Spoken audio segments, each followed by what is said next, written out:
Linda here. I'm going to show you how I build half a puzzle here. It's going to be a time lapse, but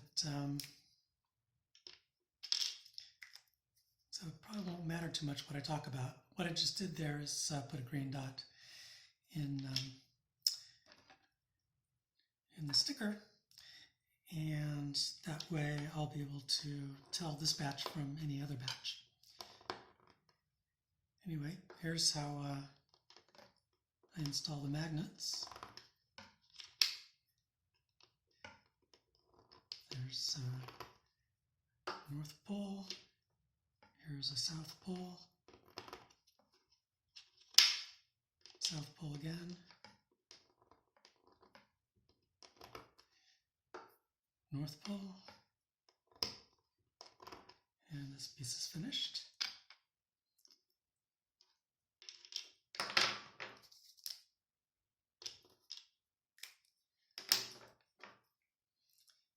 North Pole, South Pole, another South Pole. So you can see what I'm doing is flipping the stack over every time I need to change polarities. And I really only need to do that once on each side.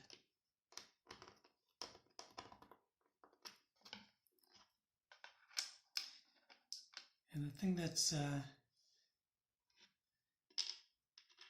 letting me not screw up is that I've written south and north on the stacks of magnets. So south means the pole that points out of the puzzle in this direction. So it's south. And this is north. I always push these in so they're nice and snug in position. There's a crush rib, which is a feature that makes makes a container like this a snug fit.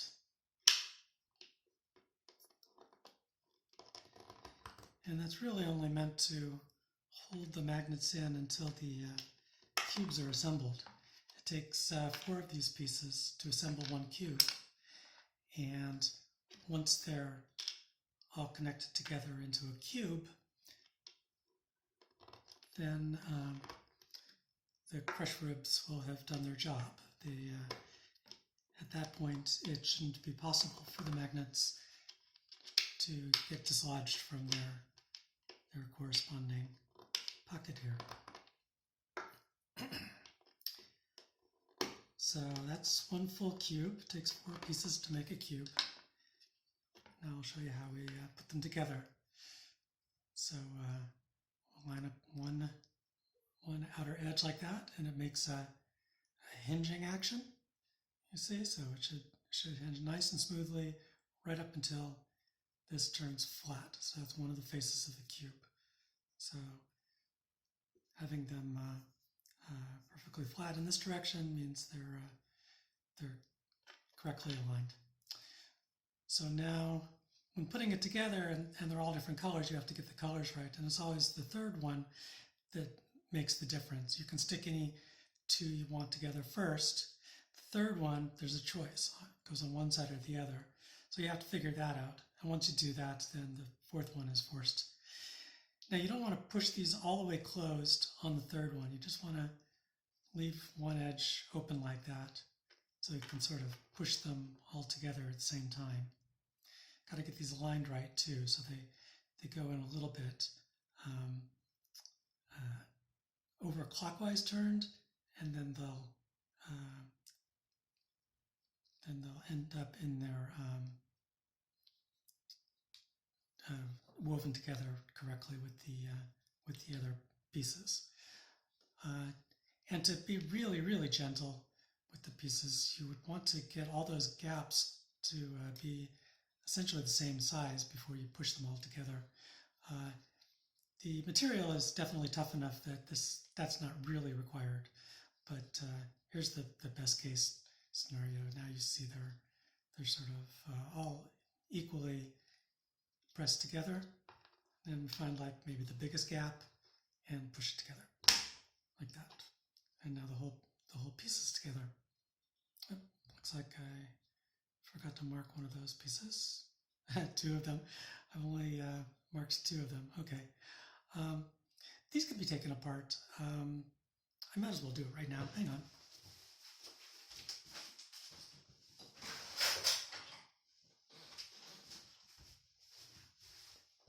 So to open a cube that you've prematurely closed, you get one of the three-way junctions right at the top, and put something pointy like an ice pick or a nail right through the top, and push it in until it's open. And you probably need to do that to another junction as well before it's loose enough to easily pry it with your hands. So now it comes apart like that. And we'll see, this is marked, and these two are not. So I'll mark that one, mark this one, and now it's ready to construct. So get those first two pushed together this way, they slide together, so they push together this way, slide together like that, and it hinges. And this time I'll be a little rougher with it. I won't close it all the way at this point. That's always a good idea. Fourth one more or less in place. And there we go. So yeah, 4 green dots at the center of each piece. So that's one. So now let's continue.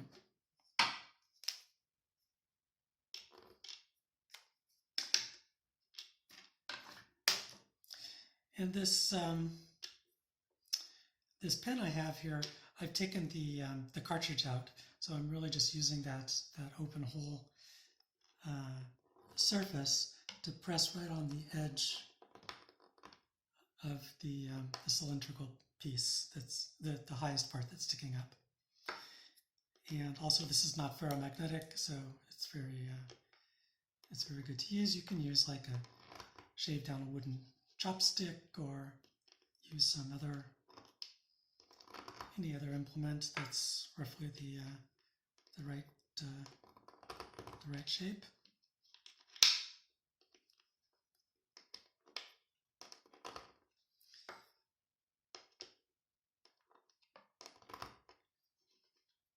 There we go. North Pole, South Pole,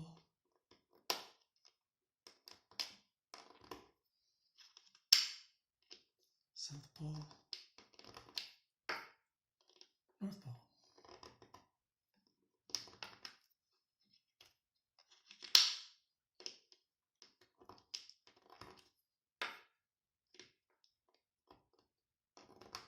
Magnets are disappearing.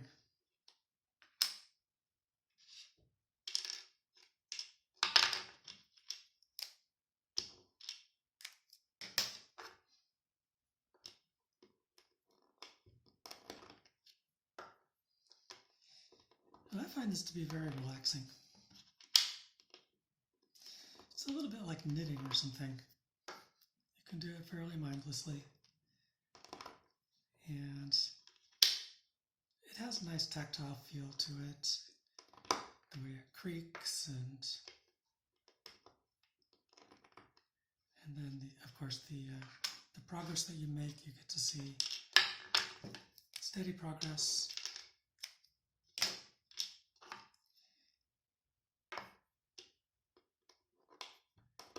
And at the end, you've accomplished something.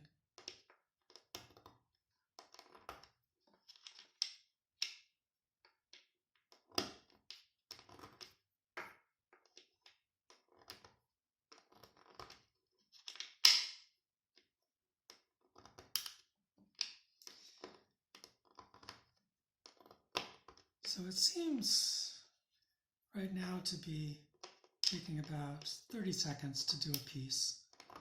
So that's 2 pieces per minute, which is pretty good.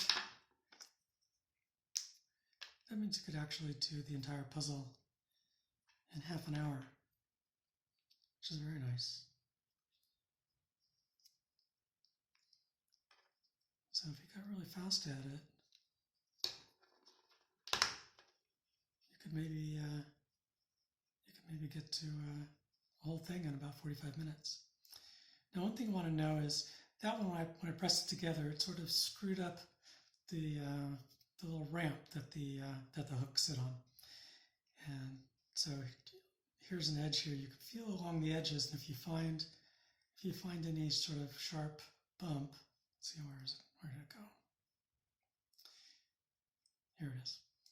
So it feels rough right in here. You can push that back into place with something round and hard. The back of this pen is perfect. You could use like the back of a spoon or something like that.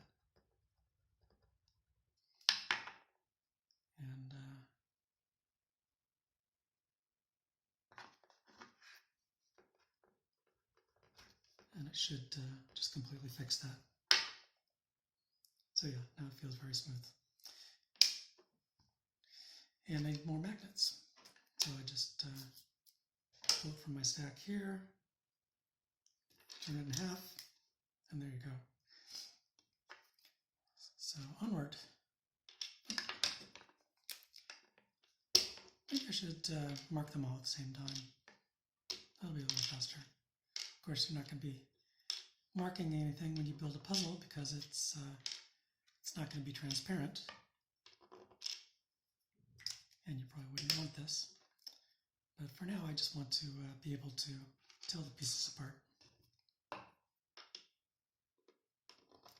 That's between different test runs. So this plastic here is polypropylene, which is one of my favorite plastics, and it's also one of the cheapest, and it's one of the most recyclable. I could use it for this puzzle. May end up doing that. Depends what testing shows. But yeah, polypropylene is very neat. The current front runner is ABS, which is the sort of the default for all kinds of toys and implements and things. You know it is Lego pieces. Lego pieces are ABS. And I thought for a while it would be too hard and would make a lot of noise when the pieces are snapping together. And it definitely helps with the polypropylene to make a softer sound. But I think ABS right now looks pretty good. If I can keep it sort of soft, which I've learned can be controlled by the drying process right before the plastic is injection molded. They put it in a dryer for a few hours. And the first batch of ABS that got produced had been dried for 2 hours, and I think that turned out just about perfect. A later batch was dried for 10 hours, and it turned quite yellow, which is okay. That's not a problem in itself. But it was all kind of brittle and creaky sounding when moving the different cubes against each other. So it's more of a feel thing than a sound. Well, it's look and feel. And so a nice soft ABS, I think, is going to be pretty damn good. I also tested a really neat plastic called Delrin, and it's really neat. It's very slippery, very heavy, feels very luxurious. Didn't come out quite as flat and perfect as the ABS. I think it maybe swelled up a little bit or something. It's a little bit lumpy, but it's a good option too.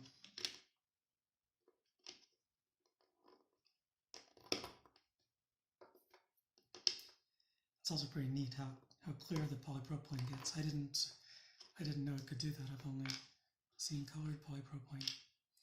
Polypropylene is used for ropes a lot, like for water sports and stuff.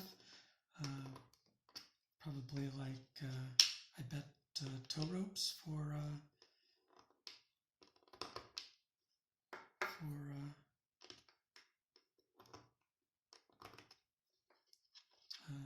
being towed. And I don't think they use it in climbing ropes. Climbing ropes are nylon, I think, which is also very nice. That was my original thought before I had been able to test any of them. Nylon is very neat too. It's very stretchy. Feels very nice. Very slippery, like Delrin. But it also turned out a little bit lumpy.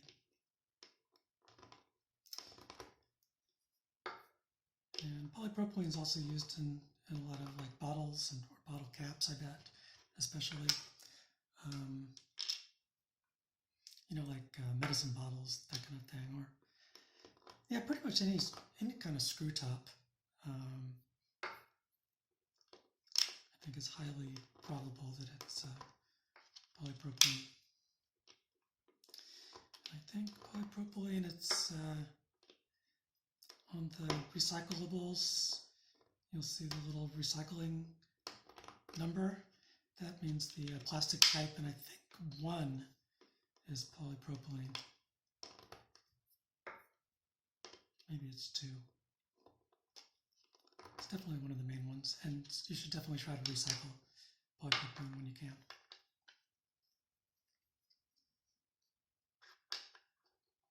Oh, I didn't mark these. Okay, let's do that now.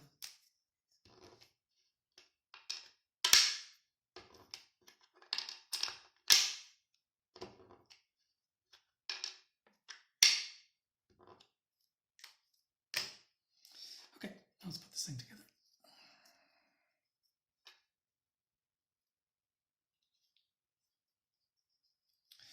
I'm also shooting this in 3D. I hope that works.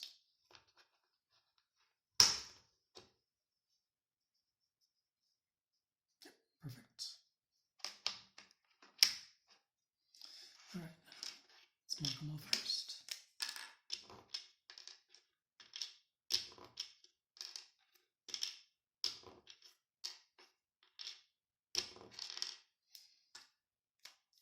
You can see how the green is starting to look on the puzzle. That's half finished. Halfway through a half puzzle.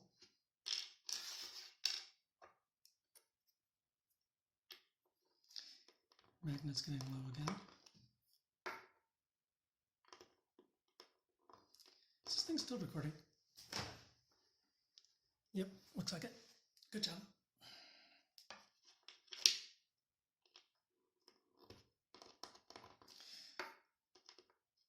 I don't know if I mentioned, this will almost certainly be a time lapse, so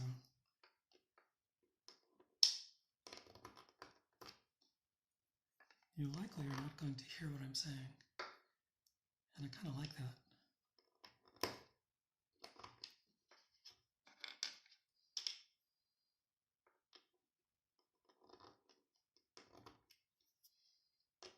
I need some more magnets.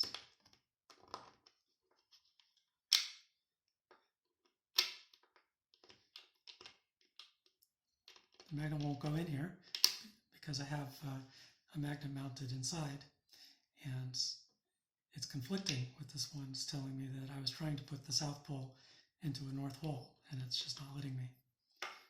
So that's one of the neat things about this jig I made. I'll probably make this. You could probably I'll leave a link to where you can order this on Shapeways and make your own. It only requires 3 magnets, and with each puzzle you'll have a few extra magnets. Can you figure out how many this takes for the puzzle? There's 2 on each edge, and there's 3 edges on each of these triangles. So there's 6 magnets per piece. By piece, I mean sticker. So this is a hyper sticker. Stickers on a 2-dimensional puzzle are just 2-dimensional, right? But in 4 dimensions, stickers are 3-dimensional. So, so yeah, 4 per sticker.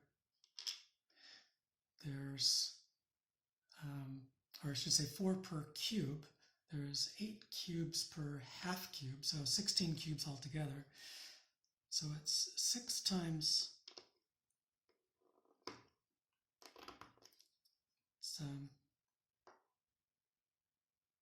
well, 6 in a cube is 24, and 24 for each cube, for each of 16 cubes, 24 times 16 is 384.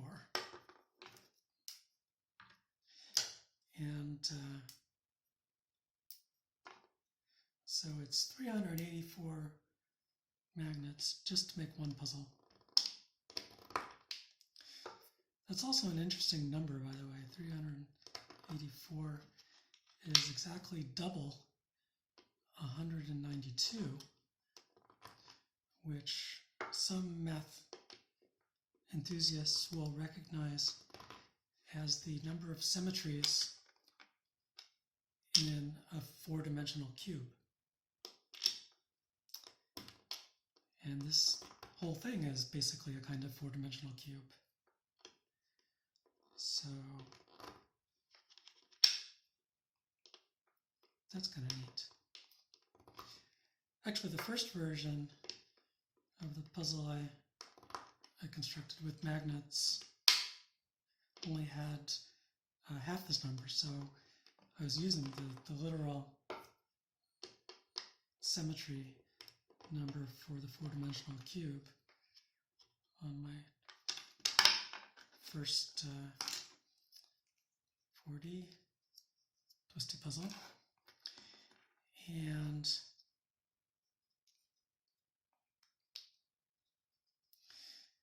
it turned out that it wasn't enough to be able to operate the full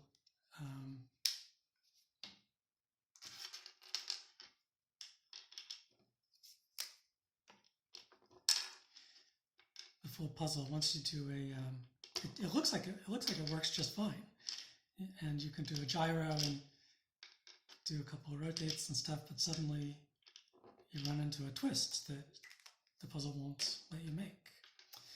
So it wasn't sufficiently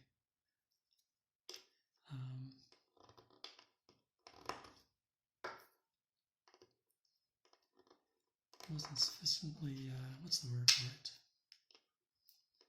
It didn't have the full symmetry needed for the magnets to function properly. But Michael Gottlieb, I think it was, made the wonderful suggestion that doubling the number of magnets to use this kind of configuration would give us what we wanted. And that made the puzzle fully functional. Thanks, Michael.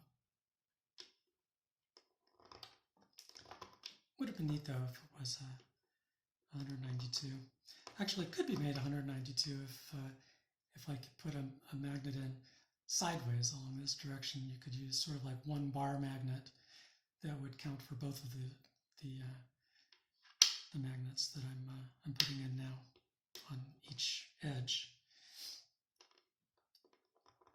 But that just seemed a little inefficient. to mean in terms of just the amount of magnetic material. That's just me being fuzzy.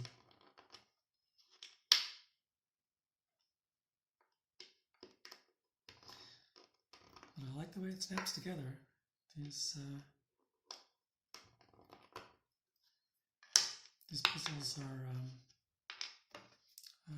nicely tactile, and the way the magnets stick, I think, is just perfect.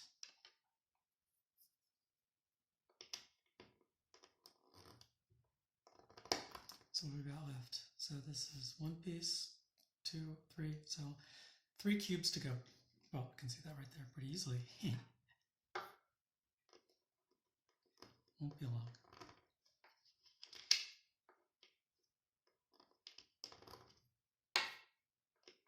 It'd be nice if this could be automated too.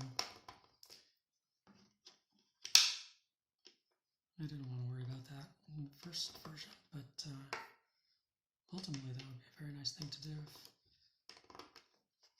if it becomes popular at all.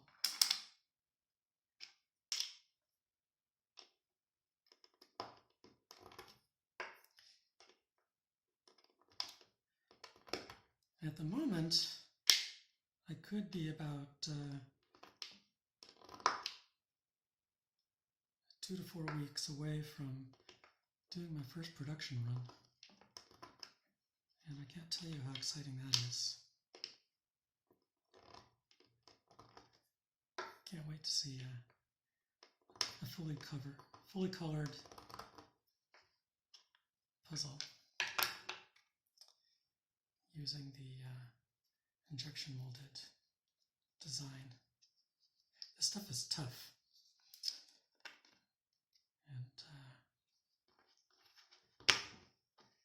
And I think it's got a very good chance of staying very nice looking after lots of use, whereas the 3D printed versions tended to get kind of dirty and tired looking with heavy use, and that's been a little sad, especially since it feels so nice. It's kind of got a sort of a fuzzy nature. This has a little bit of a paper texture to it. It's not completely smooth, but it's not sort of that deep furry texture that the 3D printed stuff has.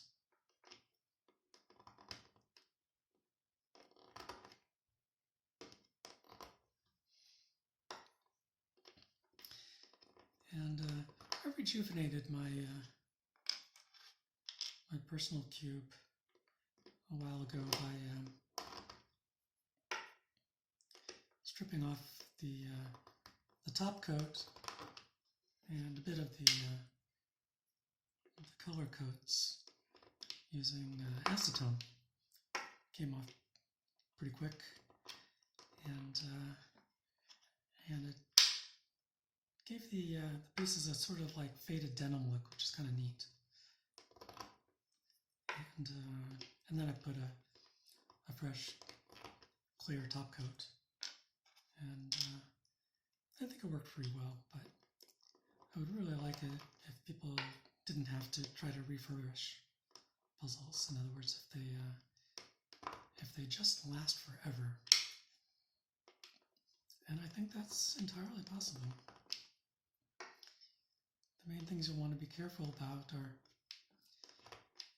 not letting it spend a lot of time sitting in direct sunlight. That'll probably fade the colorant, and probably make the plastic more brittle too, no matter what kind I use.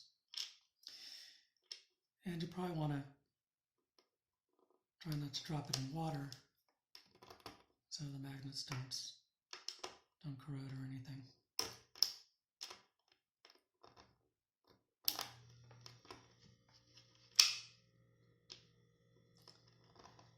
Dust might be a little problem. You might have to sort of clean it off with a damp dish rag or something like that once in a while, just to keep the dust off it, and that should keep it sliding really nice against itself. Oh, forgot to color them again.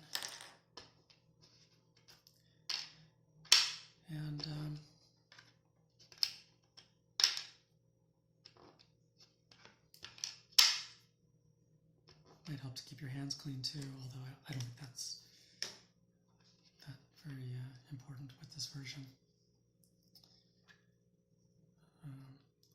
If it got, you know, sticky feeling or something like that, you could probably just clean that right off with a damp dish rag with possibly a little bit of detergent, a little dish soap or something. All right, last cube, QB. These are the cubies. And although they are cubic shaped in the underlying puzzle, cubies are four-dimensional.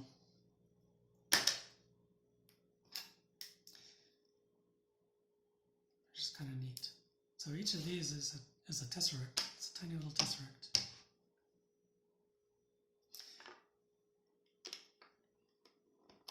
We don't generally call them tesseracts, though. That's a popular term from children's literature. It'd be nice if it had a more prosaic name, but generally just call it a 4-cube. A Rubik's Cube is a 3-cube. A 2-cube is just a square. 1 cube is just a line segment. And a 0 cube is a point.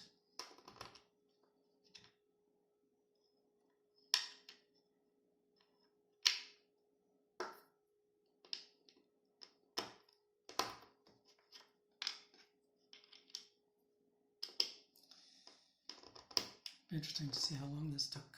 That'll be a good baseline test. I'm not going particularly fast. I wonder how fast somebody could build it. I wonder if you could build a whole puzzle in half an hour. I wouldn't be surprised. And maybe for later versions I can design for rapid assembly.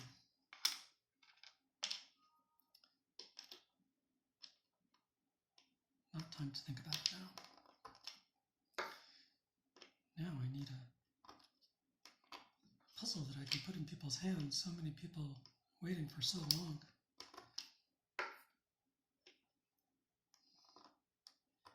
It made me so sad when the 3D printing prices went up so much. People were still buying puzzles at $200 each. That's just the bare cost. I don't think that's too much to pay. I mean, if you have to have it, that makes sense. I guess I would do it too.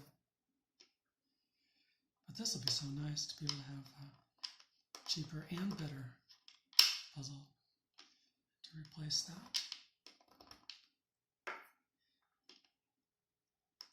Then I can start making them in different materials and different colors and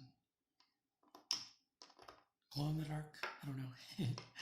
You know, fun things. All right. So yeah, that's all the stickers. 32 to make a half a puzzle. 64 stickers, hyper stickers, in a 4-dimensional cube. And there we are.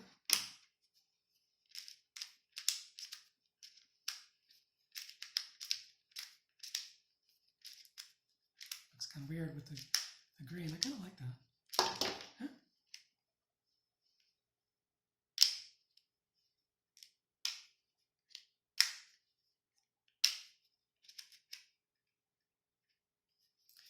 Yeah, it makes a little creakiness. You certainly can't hear it,